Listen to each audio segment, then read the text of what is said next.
It's like you look at these records, you finally get the records and you stare at the records and you imagine where they would be. And then all of a sudden, poof, you're standing in front of the grave and you just cannot even believe that you're there and you're witnessing it firsthand. Stories That Live in Us is a podcast that inspires you to form deep connections with your family, past, present, and future. I'm Crista Cowan, known online as the Barefoot Genealogist.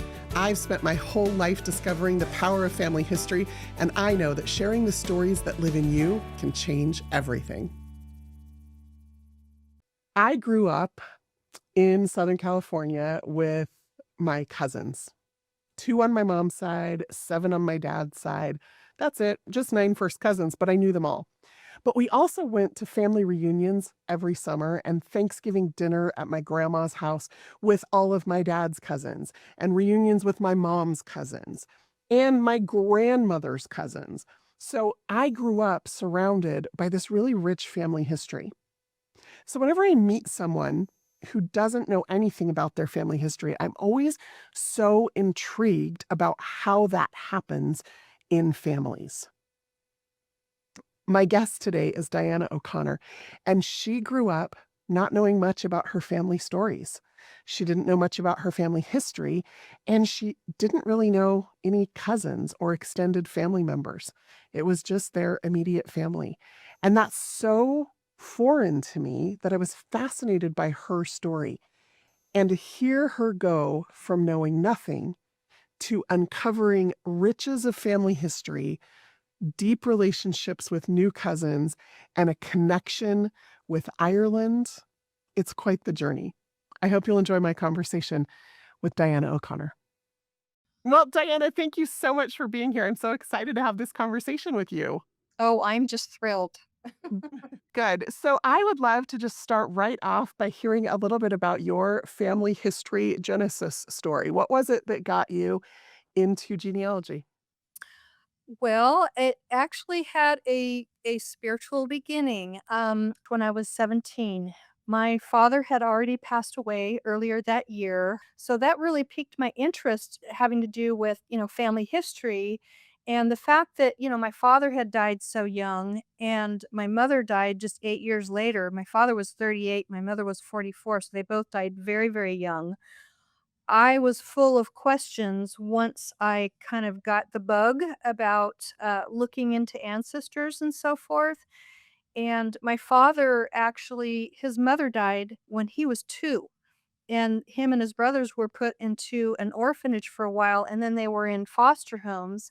He really never knew his parents, and so he didn't have much information, and because the brothers it was just a very difficult, growing up for them because they didn't have their parents with them, and, so they didn't really like talking about it, and so I just had lots of questions, so that's really kinda where it began, and after my father died, I, discovered this onion skin, document. I'll show you right here. Everybody, from the olden days, yes, my son would say, it's a letters of administration. It's not technically a will. It's called a letters of administration, and it listed my grandmother, my father's father, on there. And because she was already deceased by the time he received this, because she died when he was 2, um, it was for her brother who died in 1963, and it listed all the surviving, siblings, and if any of the siblings were already deceased, it listed their children, and so it was like her whole family was listed on these pages, and so that was my very initial, resource for reaching out to people to start asking questions, and I mean, this was way before the internet. This was, calling up, 555-1212 saying, "Do you have a number for this person in this town?" And, I did have the address at least, so at least it made it a little more specific, especially for Irish names that are very common. But I just had a lot of fun just talking to people out on the East Coast, just kind of getting initial information about the family. The other thing is that I guess my first or second semester at BYU, I signed up for a genealogy class. I don't know if you knew Dr. Al Price, but he was my genealogy teacher and he was fabulous, fabulous. So he, just started the whole, this is how we do it type of thing. I remember him asked it one of the assignments that we had was to write our life story. And here I was 18 years old. And, I don't know, they must have given us a couple weeks or something to do this. Most people came back with 2 or 3 pages. I came back with 100 pages handwritten. Wow. Handwritten just because, my dad was in the Air Force, we had traveled around a lot. Even by that time, I had already been to 13 schools by the time I got to BYU, so I have this very long and I still have it, trying to digitize it now, but, anyway, so those were the initial pieces that, got me interested in finding out more just because there was so little information to start with. It was all my exploration to get things going. Yeah, wow, that's amazing. So you were 17 when your dad passed? I was 16. 16. Okay, and then his mom died when your life and my mother's life kind of parallel each other a little bit. She was 17 when her father passed. He was Mhm. 3 when his mother passed. So, um, Yes. I think the primary difference in your stories is that my grandfather and his older brothers all stayed together, which may not actually be a good thing because they were raised then by some very abusive stepmothers in some really Mm. difficult circumstances.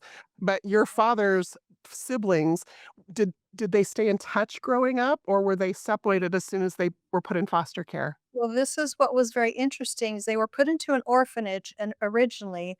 I don't know exactly the number of years that they were there, but I know at a very young age that my dad and one of his brothers went to one foster family. The other two boys went to a different foster family, but they were right down the street from each other.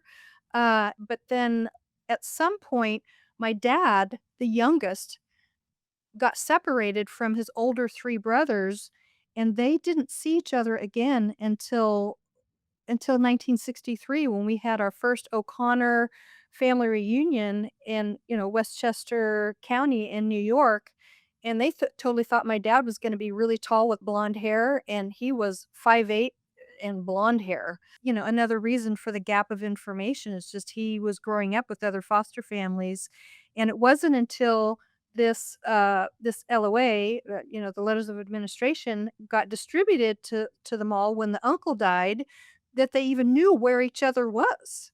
And so that's why, when the uncle died in 1963, a few months later, we all went to New York to visit them and got to meet our cousins and our aunts and uncles for the very first time. That was the first time I'd met any relative at all. I was, like, Wow. 7 years old. Well, actually, no, I was in kindergarten. I don't remember any conversations going on about the uncle's death. In fact, what later on after my father died and I was trying to find his father, my Anthony O'Connor, I was trying to find his father. I was told that, and here, kinda goes back to one of your previous podcasts about why you aren't finding your ancestor. 'Cause you're relying too much on family stories. I think a lot of people, because they didn't really know a lot of the story, they kind of forgot that this document about this uncle that died in 1963, they said, "Oh, well, grandpa died in 1963." And so my whole life, I assumed that my grandpa was dead. And so when I started looking for records for him, I was looking for death records in Westchester County in New York, and I never found any. So, I'm curious though, like, you said after the uncle died was why the family went out to New York to meet all the cousins. So nobody told you that that was why you were going there? I just knew we were going out to meet our cousins and our aunts and uncles. And how does this contrast to your mom's side of the family? Like, were you raised with grandparents and cousins on that side? Um, well, again, yeah, I grew up as an Air Force brat, so, we were on the road all the time, moving, moving, moving. So, I didn't meet any of my cousins on my mother's side until I was in high school. Okay. High school. So my mom, there were 13 kids in my mom's family. My Her father died when she was 10, she was in the middle, Wow. but she was born and raised in Newfoundland. And, I've still not been up there, but, her father died when she was little, and my grandmother, lived in Newfoundland for a long time, but then after, a bunch of the kids got married, my grandmother moved with some of her children to California. Mm. And so that's where, when we were living in Missouri, that she came out to visit us, and that was the first time I'd met my one grandmother that I understood was still alive, and I was, like, about 7 years old, so I think it was before we went to New York that grandma came to visit her, and that was the very first time I'd met her. My whole life, I could probably count on one hand the number of times I saw her. Was your mom, still at home when her mother moved to California, or had she already left home? No, she'd already gotten married. Yeah, Okay, got how married. did your parents meet? Your dad. Well, my dad was in the Air Force. My dad was Okay. in the Air Force, and he got stationed up in Torbay, Newfoundland, and they must have met at a dance or something there in town at St. John's, and, they got married, and he got reassigned and went to Idaho, which was where I was born. Okay. I was just in St. John's last fall. Oh, yeah, I'm dying to go there. Well, okay, so your mom's from Canada, your dad is from New York State. They meet while he's in the Air Force. You're born in Idaho. What number are you in your family? I'm first of 3 girls. Okay, so you're their oldest child, and you're raised for the first 7 years of your life essentially thinking, dad's parents are dead, mom's dad is dead, you have one living grandparent, you've never met her until till you're 7 years old, and then, kind of in that same time period, you realize that on your dad's side, you have aunts and uncles and cousins too because you guys take this trip to New York, Mhm. and did you maintain connection with did he maintain that connection with his family for the rest of his life after that?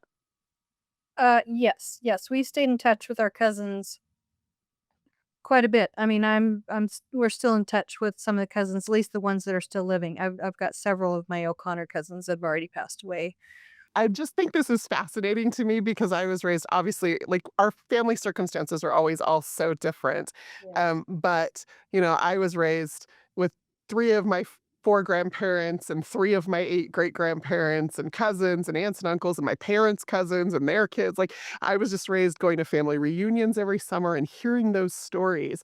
And so, by the time you're 18, 19 years old, you're attending college, you're taking a family history class, you're interested in genealogy, you're kind of feeling a void a little bit of because Yes. you weren't raised with all those stories, even though you had some touch points with some of those relatives. So, as you're developing this relationship with these aunts and uncles and cousins, are you getting any family stories through that, or are you just developing a relationship with them kind of in the present moment? Nothing. Well, like I said, the 4 boys, because it was so traumatic for them, my dad losing both of his parents when he was 2, yeah, not having connection with them, and, just being sent off to other families. I mean, they didn't have really anything to go off of. I know there were some aunts and uncles that tried to get in touch with them and stuff, but, I have one picture of a couple of their aunts in a picture with them together, when my dad was about 8 years old, but, other than that, there just wasn't anything, so there really wasn't a lot of conversation about families. My mom was really close to one of her sisters, and she kept in touch with her mom. So there was always letters coming back on my mom's side, but on my dad's side, there was absolutely nothing. So after my father died and I started, calling people on this LOA list, that was really the beginning of me having any clue or understanding about who these people were, where they came from, anything about them. There was a lot of music in the family. I heard that. My grandma played the violin. She was part of a little band over there in County Tyrone, Ireland. So Wait, it wait, was, wait, wait, wait, wait, wait. Your dad's mom was from Ireland? yes, yes. Oh, So my dad, that my dad was first generation American, and I'm first generation American on my mom's side. okay. So yeah, his parents were both immigrants from Ireland. One from County Mayo, the other from County Tyrone. And did the cousins tell you that when you were growing up, or is that something you discovered later on your own? No, I didn't know that until I started doing research. Wow. Yeah. Okay. Explosion of information that happened once I started really doing this was like, wow, I never dreamed of any of this. So, Yeah.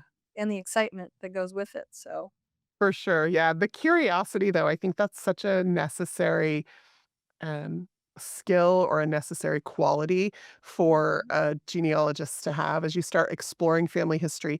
Being curious enough to ask questions, to think of the questions to ask, is what leads to answers.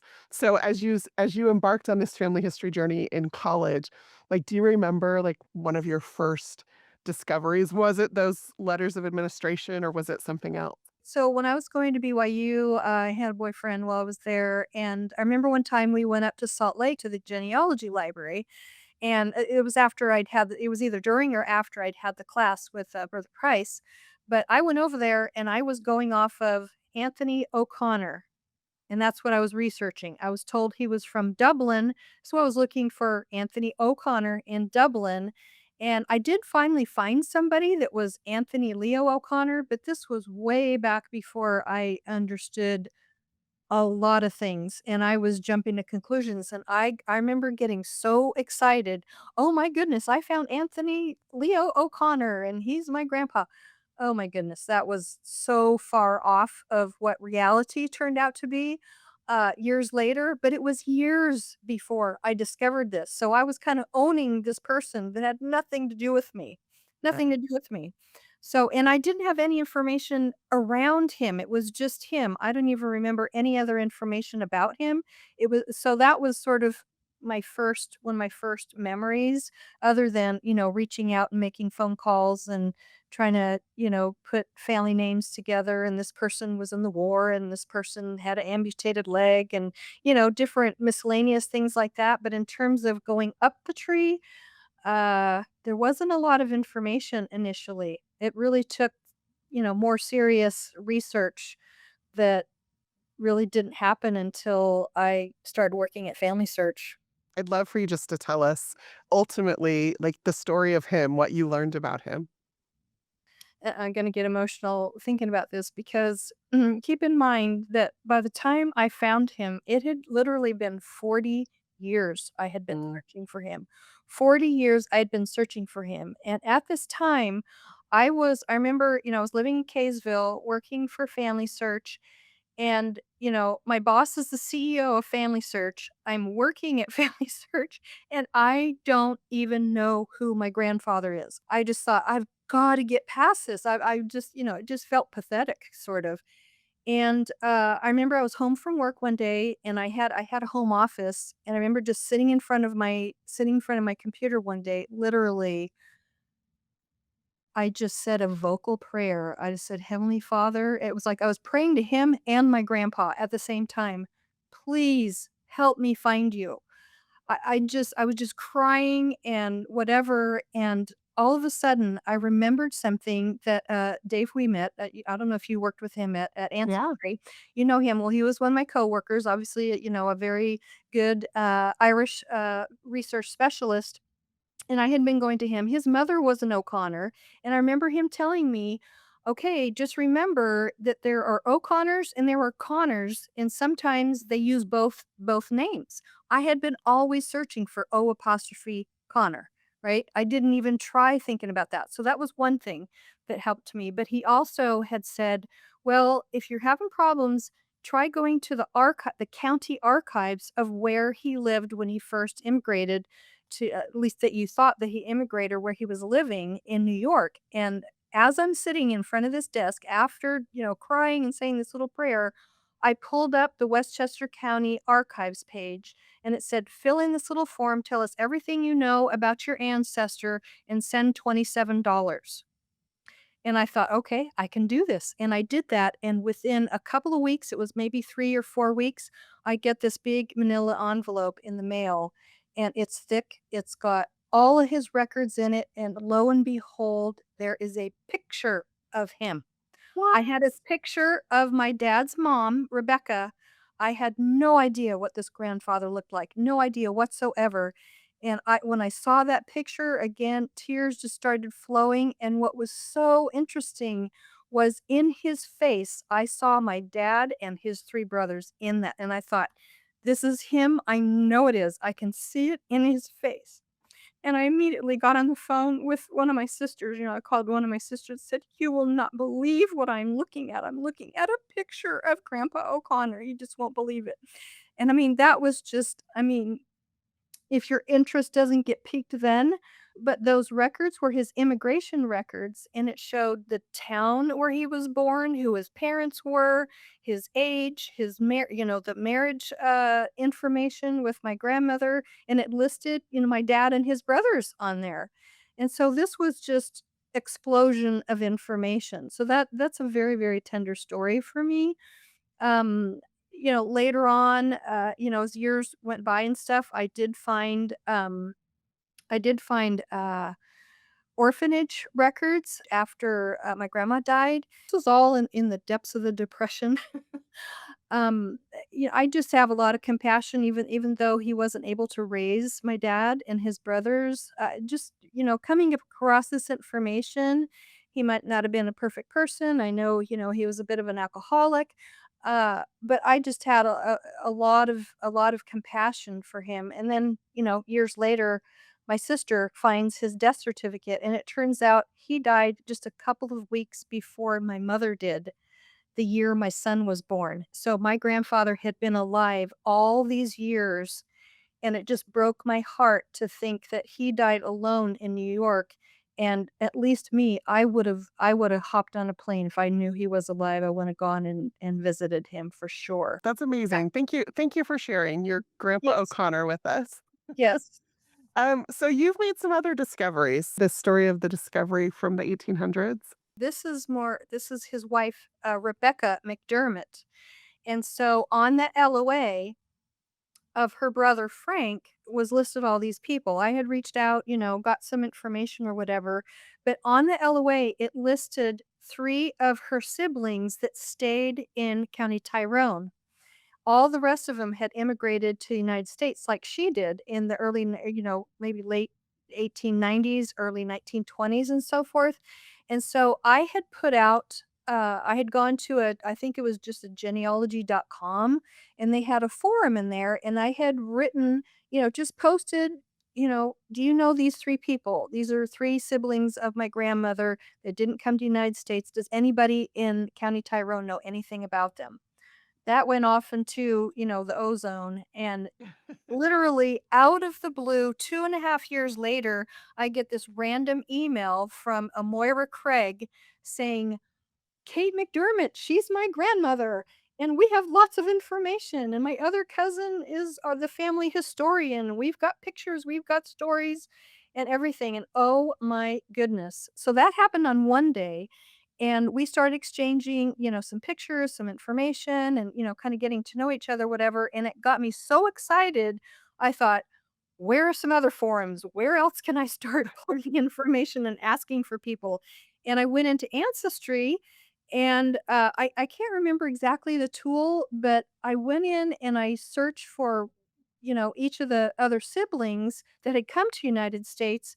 And lo and behold, this cousin of mine, turns out, Carolyn Thompson, she had started a tree in Ancestry, but it was stopped at her grandfather, who was my grandmother's brother, right? So, and I found her, and I immediately wrote off to her, and she immediately, like within hours, responded to me and said, "Oh my goodness, your grandmother and my grandfather were siblings, and you've got all this information." She was so thrilled. She was so excited. She was already retired. She wasn't married, didn't have children, and her favorite thing was doing family history research. And so once I was able to share all this information, that was what she was practically doing full time for the rest of her life until she passed away just a couple years ago in 2022. And, anyway, so that was the second cousin. Then I found another website that had, O'Connor information, so there was a whole pedigree chart that was there, and that was a cousin, Christina Golden, so she had that whole website. So there was the 2 cousins, the Moira and Myra, there was Carolyn, and then there was Christina, all within 48 hours. Again, when I say I'm coming from a whole world of having nothing to all of a sudden in that short a period of time having so much, and so much to go for. I mean, there was just endless, endless, and these records were going all the way back to 1800. So that was tons, tons, tons So for me. so did all 4 of these cousins live in Ireland? No, Christina is in UK, so she's in England. Carolyn lived in New Jersey, so I had New Jersey, Northern Ireland, and England. And did any of them know each other? Like, were you the person coming into the family that they didn't know about, or they They did nobody had know better. contact? Mm-mm. No. Well, the Christina Golden, she was on the O'Connor side. The Mhm. the other 3 were on the McDermott side. Got it. So Christina wouldn't have known the others, but yeah, Carolyn didn't know anything about them. So what happened after this information explosion, oh, Carolyn, she was retired. She was ready to hop on a bus and she was off to Ireland. I set up a blog for her so she could do a little travel thing. And she got over there. She met Moira and Marion in person, got more pictures, more information, and then there was another cousin that somehow she got in touch with, Ann McDermott, who lives in Manhattan, and once she got a hold of this information, she had been to Ireland before. She knew she had relatives in Tyrone, but she didn't had no idea where they were there. Once she got in connect with Carolyn, she was flying off to Ireland and met a whole bunch of other people that in turn one of them actually wound up living next door to my grandmother's property What? in County Tyrone. Yeah, so that was very, very cool. It took me a few more years to put things together where I could make my trip, and they kept telling me, "This is going to change your life. It's going to change your life." You were the connection that brought Yeah, them all together and also yes, connected them with Ireland, and now yeah, Caroline's taking these trips, and you're seeing like, mhm. for those few years, like, did you always know you were going to also take a trip? Oh, yes, I knew I wanted to go. That was just kinda one of those things where you just wanna go and feel your roots and that sort of a thing, especially, again, given my background where I didn't feel like I had any roots. I didn't know where they came from. I wanted to oh my goodness, when I finally landed on Ireland, my daughter and I arrived on Mother's Day, and I literally I wanted to kiss the ground. I thought, "I'm finally here." So tell me about how you and your daughter planned this trip. Well, I kinda, went across England and Ireland, and because of the cousins that I had met, Carolyn had actually put together a cousin connection, luncheon in Manhattan. We all met at a Irish pub in Manhattan. She made name tags for all of us, so we all knew whose cousin, the first cousin, the second, whatever, and we all met, and it was so exciting, but there were cousins from England that were part of our family, as well as cousins from New Jersey, from Manhattan, from Long Island. There was 22 of us. So by the time we were planning, I'd already met a bunch of these cousins. So when we went over to we flew into Heathrow, then we hopped on a train, went around London, then we went up north to Middlesbrough and York and met with the other cousins that we met at this luncheon. So we stayed with them for like a whole week or whatever. And then they met us in Ireland when we went to go stay at Alice's cottage that was owned up. Now it's an Airbnb, but it was a cottage that was owned by, one of my great aunts. And so I got to stay in a house. All got to stay. We all stayed in this thing together that was all previously owned by one of our ancestors. So that was really, really cool. I mean, and this was in the town where my grandmother was born and raised. And yeah, so we got to go visit the cemetery. We got to go see her house where she was born. That was unreal going inside that house. That was unreal. It was just unbelievable to, just go to the cemetery. I mean, these are it's like you look at these records, you finally get the records and you stare at the records and you imagine where they would be, and then all of a sudden, poof, you're standing in front of the grave, and you just cannot even believe that you're there and you're witnessing it firsthand. Yeah. It was Wow. cool. Were there cousins that were still living in that same town? Yes, the Marion? one of the original cousins that I met, from that, forum, she lived there, so we went to her house, and, her cousin came over, so we all got together, and she her table was covered with pictures. She had pictures of my family that I didn't even know she had, and I thought, "Where did you get these?" She had original pictures of my grandmother. I mean, it was unreal. See, I mean, just holding them in my hands for the very first time. My daughter was just taking pictures of all of them. So we're sitting there, so The whole idea of having nothing virtually, right? Like, yeah. it was just you and your parents and your siblings and very little outside, extended family. And now you've gone through this experience over so many decades to find yourself standing in the town in Ireland where your grandmother's from with an abundance of riches spread out on the table in front of you. I just can't imagine. So the other really cool story is going back to the O'Connor side of the family. Then we drove down to County Mayo, which is where the Connor family, O'Connor family, all originated. So we came there, and my son-in-law just did a fabulous job putting together the Airbnbs, the hotels, and so forth, and, sometimes he'd give me options, and I say, "Okay, I like that one," or whatever, and so we came into this little village, basically, called Ballycastle in County Mayo, and it's right on the ocean. I mean, literally, it's on the ocean, and I had looked at maps I had looked at maps for so many years of these little towns and just only imagined what it would be like to be there and to drive into this little town.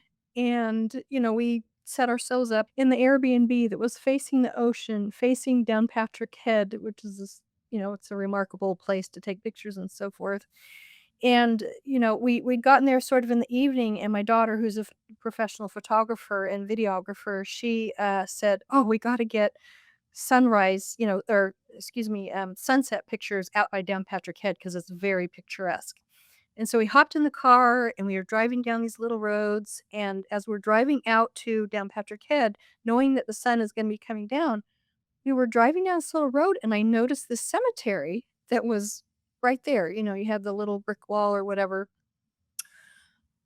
and something just said to me, "You need to stop here."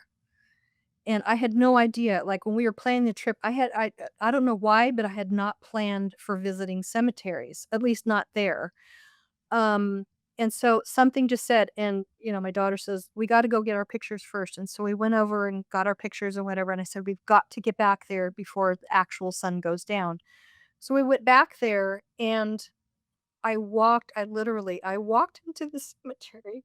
I walked into the cemetery, and and it wasn't a very big one. I don't know, maybe there was not even 100, not even 100 graves there. I started going up and down the rows, and I saw Connor after Connor after Connor, Collins, all the different names that were all of these relatives going clear back to 1800. And I just, and I thought of all the time that I had spent researching these people and all of the work that I had done, adding them to my tree, documenting, uh, all of this, and just walking there. I mean, just tears were just flowing, and I absolutely felt they knew I was there. I was acknowledging them, they were acknowledging me. And it's just a feeling that it's like it's hard to even describe, but I kept thinking back about what my cousin had told me. It's a life-changing experience. And when I saw that all of those names were all so common, I mean, you could probably say maybe 10 families at the most were in that whole cemetery. Then we got back to the Airbnb, and they had a big, huge window, a bay window, with the dining room, and as the sun was still just barely going down and the lights started showing up, there was, like, 10 acres in the house, 10 acres in the house, 10 acres in the house, little white houses just all around the little hills and stuff looking out the window. I just had this immense feeling. I'm looking out and I'm thinking, I must be related to all of these people in one way or another because it was so small, and looking at that cemetery, and again, with the context of my background, it was just like I finally had this feeling like these are my roots, these are my people. I haven't met them all yet or whatever, but it was just this sense of these are my people. And I'd never ever had that before. Never ever had that before.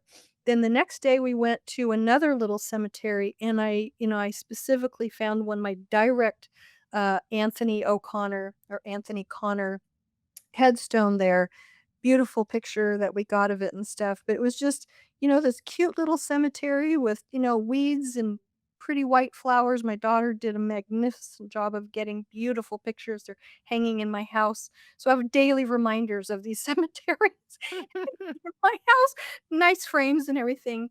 Yeah, that was just a really heartwarming experience and just thinking about all the time and the effort and the $10 checks and the $5 checks that I sent in the mail asking for this record or that record or whatever. It's just, it all made it so worth it. It all made it so worth it. And little clues came turned into big results and that sort of a thing. And then when you factor Carolyn in there, and she's just sitting there going to family history centers, and guess what I found? When I worked at Family Search, she would just call me up on the phone and says, "Diana, can you run across the street to the library and look up this?" I had all kinds of cousins doing this to me. Can you look up this? Can you look up that? And I thought, oh my goodness, I love this. I just absolutely love it. As you picture that moment you were standing in the cemetery that night, and then you think back to yourself as a young college student sitting in Dr. Price's, beginning family history class, did you ever think that that's where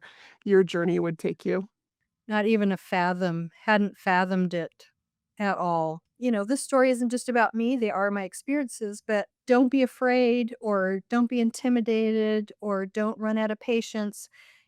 Putting something out on a forum, putting something out on a blog, writing this, asking questions, joining a Facebook group or whatever for the county. Even small efforts that you make, it might take a little bit of time, but it's so worth the effort when you see how things, can turn out and the places that you can go and having the context once you get there to really appreciate what it is you're experiencing. It like my cousin said, it's just it's a life-changing adventure and and it continues. As you think about it, like, your story is not just a story about the ancestors, it's also about a story of your path of discovery, and you've shared so beautifully what's possible if you exercise curiosity and patience and persistence, and I just think that is such a lovely example for everyone that's listening. So, as you think about the future, like, what is it that you hope for the future as you continue your family history journey? Well, I wanna go to Newfoundland. I wanna go visit where my mom, grew up, was born and grew up, where my parents got married. I wanna go there. I wanna go back to England and Ireland. I want to expand on the cousins that I've met, but I think one of the other things that I'm hoping for the future is that my children and grandchildren will show additional interest in our stories and, continue the path. When you have the chance and you can go, go. Have the experience. It'll change you. Diana, thank you so much. Thank you for sharing your story with us. I love it. You are such an example of a desire to connect with your ancestors and with those places, but also this desire to make sure that the next generation and the one after that are also connected to you and to those who came before them, and that they don't have to grow up with that void that you had to Yeah, grow up with. exactly. Yeah, that's a really good point. Without the void, yes, we have lots of information to share and hopefully more to come. Hopefully more to come. I hope Yes. so too. Studio sponsored by Ancestry.